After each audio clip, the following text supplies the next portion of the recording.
Wow, that's a good question. Worthy of a lot of debate.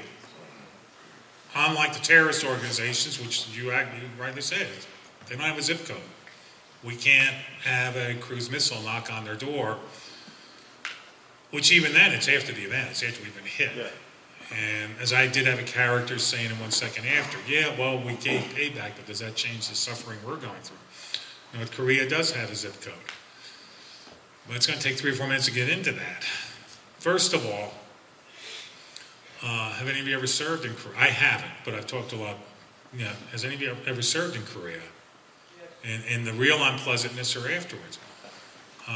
Everything I've heard, and I've heard from some experts, these people have been tunneling for 65 years. There are bunkers that go down thousands of feet. There was a highway that was discovered, 15, 20 years ago, dug in the north, that popped out in the south, about 3 or 4 miles south of the DMZ, that you could have been moving tanks through. They've been tunneling like crazy. Infinitely worse than what was going on in South Vietnam back in the late 60s. I've heard some people say the leadership actually could survive a full-scale onslaught, and then the problem is if you start doing ground bursting of weapons to try nuclear weapons, you got the fallout situation. And with the potential of that hitting China, South Korea, Japan, so we are very, very limited in a tactical nuclear use against North Korea. But there's a deeper point. When Nikita Khrushchev came to America for the first time, was 57 or 58, and some of us are old enough to remember just how terrifying it was to be a little kid, and you're seeing this guy who looks like a psycho take his shoe off in the UN, and he's beating the table, saying, we will bury you.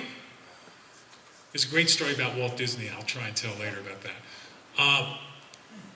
There's an incredible account that when Khrushchev was flying into New York, he asked to circle Manhattan, in the plane. It was an airflow plane. And people on the plane are exclaiming about the traffic jams. Khrushchev said, come on. I'm coming in, CIA, FBI are jamming up all the roads. And his ambassador to the UN and his ambassador in D.C., Soviet ambassador, said, no, it's like this every day. And he's like, that's impossible. And in fact, it caused some real stress because Khrushchev started saying to his ambassadors, you've been seduced by the West. Part of that was, that's how the Soviets do it. Do you remember when Ronald Reagan was going out to Red Square and he would make it a point, like, stop the vehicle here, and then he would step out to shake people's hands? Have you seen the photo of one of the people he was handshaking with 30 years ago? Putin. As a young KGB agent.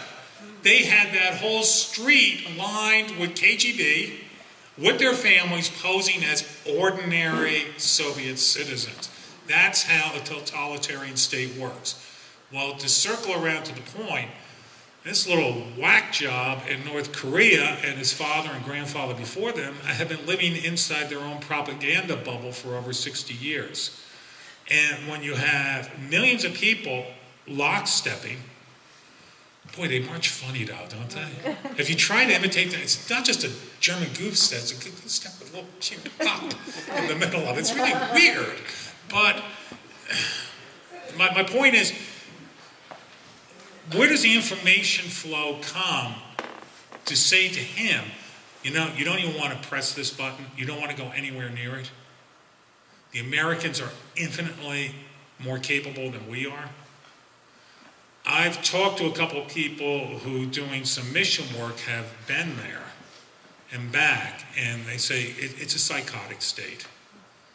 So if their leader is living in a bubble and in a psychotic world, and he believes his own stuff, and people around him are terrified to dare to contradict him, he might actually believe he could pull something off and will back off. Because after all, America's been backing down for decades.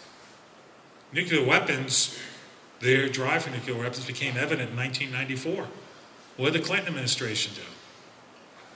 gave them the Lawrence technology to deliver the missiles. Right. What did the Bush administration do?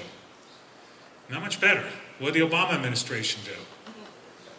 He sees the Trump administration, but at the same time, he's seeing the discord and the daily arguments and the protest marches and everything else.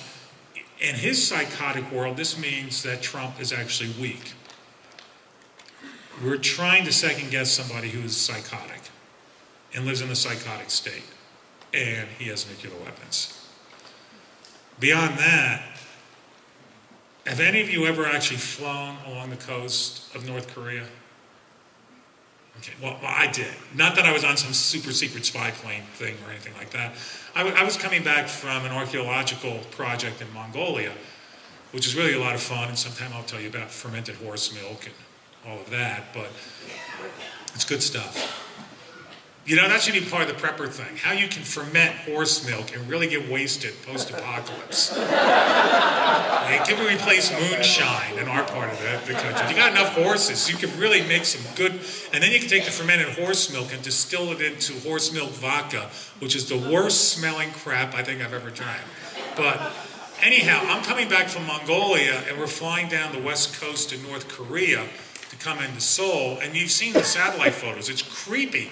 I mean, that whole country is dark. It was twilight, and it's just like merged into the, it's just darkness. Maybe a Seoul single light here or there. And then like a razor blade cutting across the peninsula, there's the south, which is lit up just like you're flying from Charlotte to New York City. Our plane's about 30 miles off the coast and had to do a wide circle around just because we didn't want to go near North Korean airspace. It's a psychotic, it's the hermit kingdom. I wish somebody would just shoot him, get it all with, and I'll say that on camera. I mean, you hear reports of that even the Chinese have thought about doing it. We're dealing with a psychotic who's nuclear armed and thinks he could get away with it.